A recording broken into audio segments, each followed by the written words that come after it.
उस्ताद जेठानी।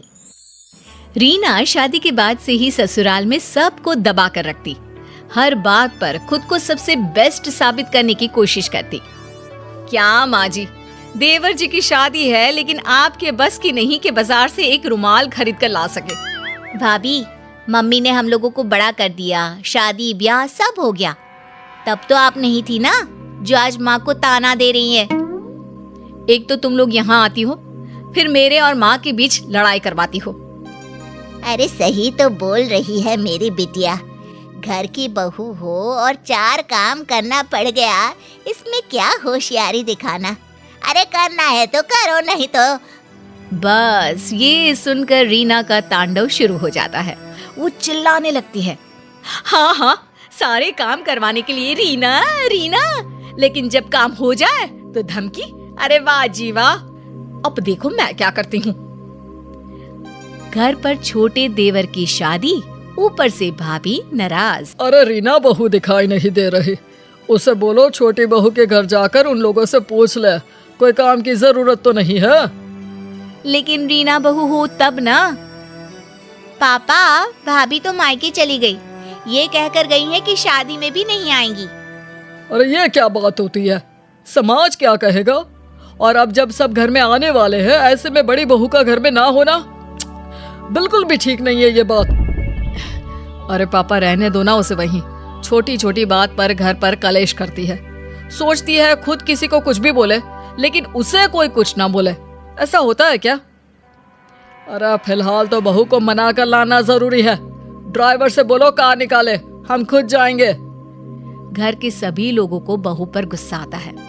जो आदमी अपने उसूलों के आगे किसी के सामने नहीं झुका, वो कल की आई एक लड़की को मनाने जा रहा है।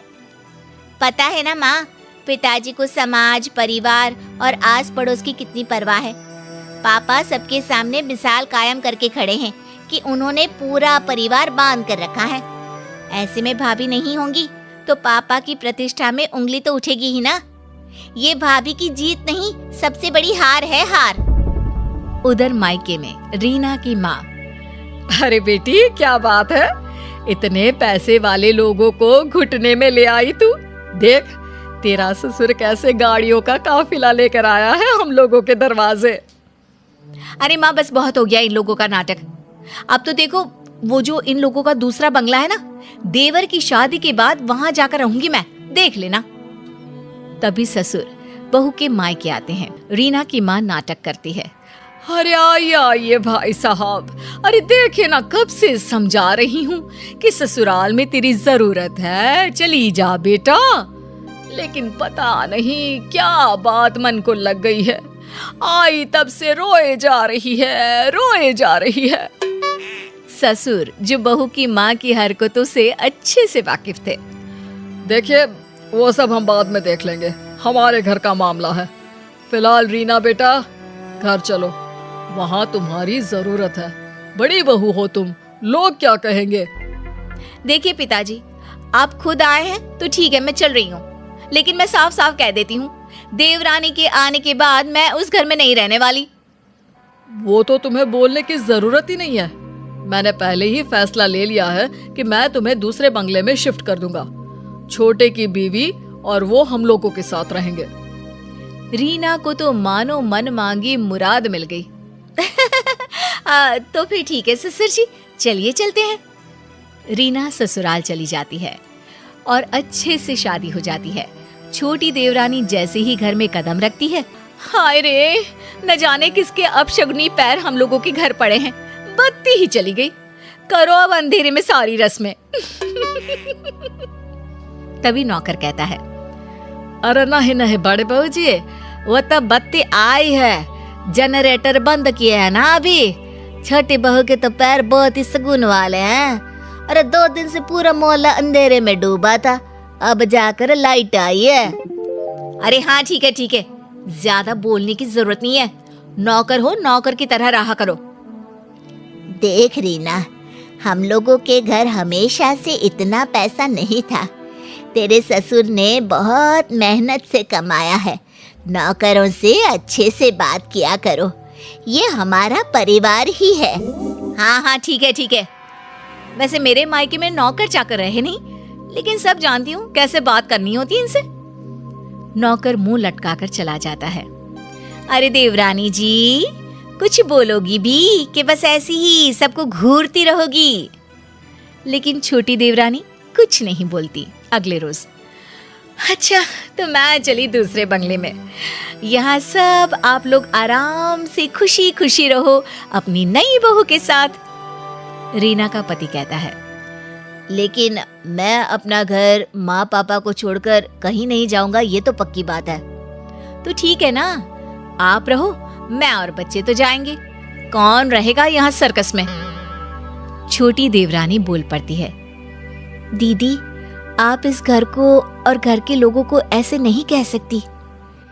हाँ रीना भाभी, छोटी भाभी सही कह रही हैं। तभी ससुर जी आते हैं। बड़कू बेटा, अपनी बीवी को लेकर जाओ दूसरे बंगले में, हम लोगों के लिए छुटकी बहू है। पिता का ऑर्डर मानकर बड़ा बेटा रीना और बच्चों को लेकर चला जाता है।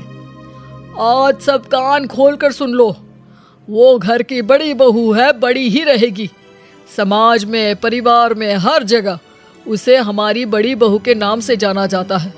लेकिन एक बात ध्यान से सुन लो, कोई भी उससे गलत व्यवहार नहीं करेगा। अब क्या था, जेठानी रीना आए दिन घर आती और अपनी देवरानी को खरी खोटी सुना जाती। इन लोगों को जो तुम बहुत अच्छा समझ रही हो ना, अरे मैंने कैसे कैसे 5 साल काटे हैं मैं ही जानती हूँ। अरे मैं तो कहती हूँ तुम भी इन लोगों को मुंह मत लगाना। देखिए दीदी, अभी तक तो मेरे साथ सब ठीक है, जब कुछ होगा बुरा तो बता दूंगी। अरे मैंने तो इस घर को घर बनाया है, वरना जब मैं शादी करके इस घर में आई थी ना, पूरा घर ऐसे लगता था जैसे चिड़ियाघर। सास को तो किसी चीज का सहूर ही नहीं था। ठीक है ना दीदी, अब देखिए आप नहीं है, लेकिन घर माँ जी ही तो चला रही हैं। मैं तो वही करती हूँ जो वो कहती हैं। अरे एक बात और, बुढ़िया ना बहुत गहना रखी हुई है। अब मैं तो यहाँ हूँ नहीं, तुम ही देखना कहीं ननद ही सारा गहना ना चंपट कर दे। वैसे कायदे से तो बेटी का ही गहना बनता है ना दीदी, हम लोगों को वो दे दे प्रसाद समझकर रख लेंगे। आखिर सास की यादगिरी भी तो बहू के पास होनी चाहिए ना। अरे पता नहीं तेरी माँ ने तुझे कोई संस्कार ही नहीं दिए। अरे इन लोगों को जानती नहीं है तू। तभी ससुर वहां आ जाते हैं और छोटी को डांटने लगते हैं। छोटी बहू, मैंने तो तुम्हें अच्छा समझा था, लेकिन तुम भी। नहीं पापा जी, मैं तो सिर्फ दीदी से बात कर रही थी। हाँ, ये क्या कह रही थी पापा जी जानते हैं आप, कि बुढ़िया मर गई तो सारा गहना बेटी को दे जाएगी। मैंने कभी नहीं सोचा था छोटी कि तू भी ऐसी निकलेगी। तभी वहां सास और ननद आ जाते हैं। छोटी बहू दोनों को देखकर डर जाती है कि सास कहती है, नहीं नहीं, हम लोगों ने दोनों बहुओं की बात सुनी है। छोटी बहू की हर बात ठीक और संस्कारी थी। बड़ी बहू इस घर की हम लोगों की दिल खोल कर बुराई कर रही थी। जेठानी जैसे भी क्यों ना हो, जरूरी नहीं कि देवरानी भी वैसे ही निकले। हर एक के घर के अपने संस्कार हैं। बड़ी, तूने अलग घर ले लिया है, अब यहाँ का रास्ता भूल ही जा तो अच्छा है।